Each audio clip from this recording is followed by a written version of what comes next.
The quarterback room at Florida has been talked about more than any other position group this spring, and we're about to talk about it again today.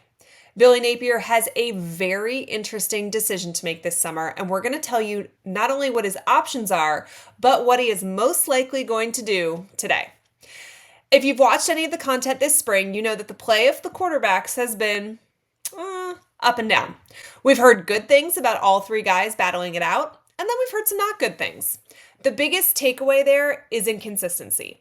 Mertz has had times where he's made some really nice plays, but his arm strength and decision making have been lacking.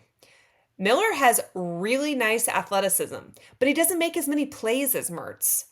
Brown has looked like he could be the guy with some great flashes, but he's still learning how to play the position, and I'm told he is just not there yet. He's just not ready just yet. In his press conference the other day, Napier mentioned the fact that the process of adding another quarterback to the roster had already begun. What did he mean by that? We're going to break it all down, but let's talk about his options. So, what does Billy Napier do? Well, I think he has three choices here. One, he can leave the quarterback room as is and go into fall with three scholarship quarterbacks. I don't think this happens. This leaves you incredibly vulnerable to injuries. We know Florida has seen over the last decade, look at the number of quarterback injuries that Florida has had. It is definitely possible with only three guys on scholarship that you end up playing a walk-on at some point in the season because something crazy has happened. That has happened to Florida before. That has happened to other programs before. It's not a situation that you really want to get into, right? You don't want to have to start that walk-on quarterback. You don't want to have to pull that wide receiver who played quarterback in high school or that tight end who doesn't really know the quarterback's role, but he's going to go over and play it anyway.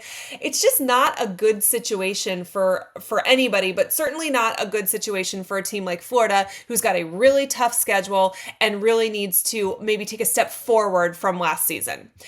And the other thing is that Napier has talked about wanting four scholarship quarterbacks. He currently only has three. He has stated what it is that he wants on his roster.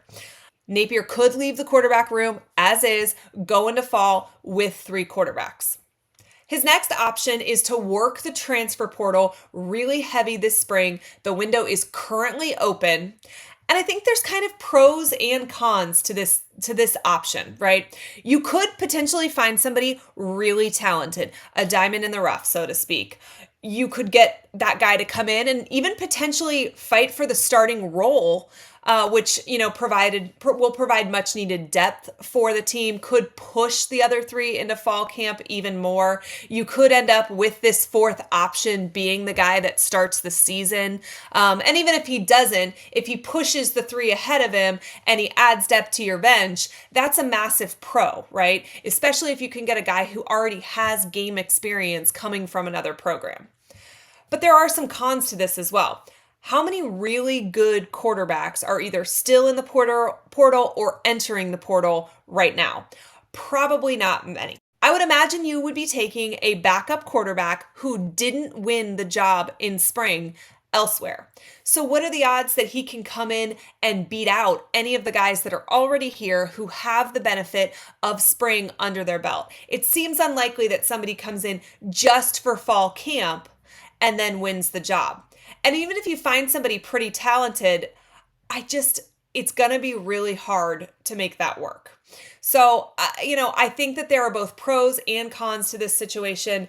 Obviously, the pro, adding depth, but the con, odds are it's not somebody that's going to come in and start. And are you going to be able to convince someone who obviously wants to start? If you didn't win the job at, let's say, Texas or, California or something like that, and you enter the transfer portal, you don't enter the portal to go sit and be a backup elsewhere, right? You enter the portal because you think you have what it takes to win that starting job. I just think Florida's going to be a hard sell for recruits in that aspect because are we really going to start a guy who doesn't have the benefit of spring, who comes in just for fall camp, when there are three viable options already on the offense? It just seems unlikely to me. The third option is Austin Simmons can reclassify to the 2023 recruiting class. I think that this is an interesting situation. We talked about this in an earlier video.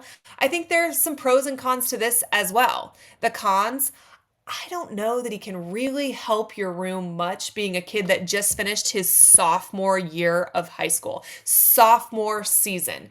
I mean, you're essentially rolling with what you have for quarterback in 2023 if this is what you choose, right? You just are solely reclassifying him for depth. There's 0% chance Florida's starting a 17-year-old kid with 2 seasons of high school ball under his belt over guys like Mertz or Miller. It's just not happening. So if you reclassify him, you are reclassifying him solely for depth. But there are some pros as well.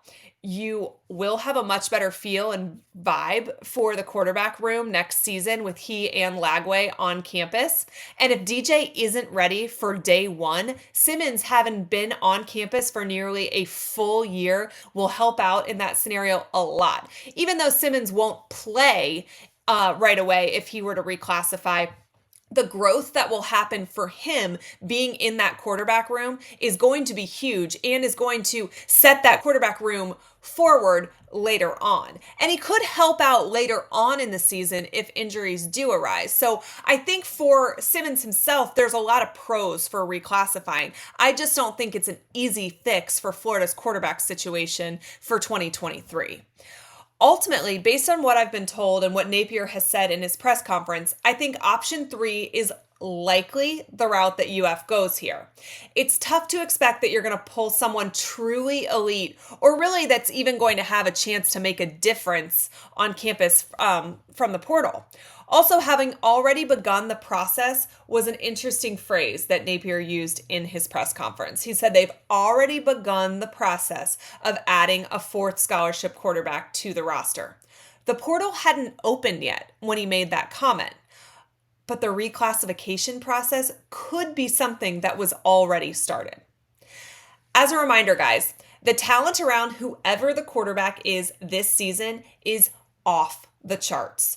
A game manager can navigate this schedule. I feel like I've said this a million times in a lot of different videos, but that is because it's true. Florida in 2023 does not need a quarterback to come in and win ball games. They need a quarterback that cannot make mistakes, that can help the game around these stars that exist. Manage the game. That's it. Not make mistakes, make great decisions, let the stars around him win football games. 2023 is also not going to be the end-all be-all for Billy Napier. The folks that hired him know that this is a process. And unless things go totally off the rails, which I do not expect them to, I don't see any major changes anytime soon. This is about building towards the future. Can UF win the SEC this season with the guys who they have under center? Truth be told, probably not. Can UF be competitive in just about every game on the schedule with this quarterback room? Absolutely. Listen, this wasn't the best spring for quarterbacks, but Napier has options, and I think we're going to find out sooner rather than later exactly what his plan is. And we've said this in previous videos as well, but we need to trust the process. Napier has a plan. Florida is moving in the positive direction with that plan. You see it with recruiting. You see it with what's going on with the facilities. You see it with changes that he's made within the current team and the current program. Gator fans really need to be patient, both this offseason and this upcoming season as well. The program is trending in the right direction, and Billy Napier needs to be allowed the time to fully execute his plan and get the program to where he knows that it needs to be. We took a few days off to digest this spring game, but we've got a bunch of content coming this week. If you missed our breakdown of the 5-star commit UF got during the spring game, do me a favor and click right here.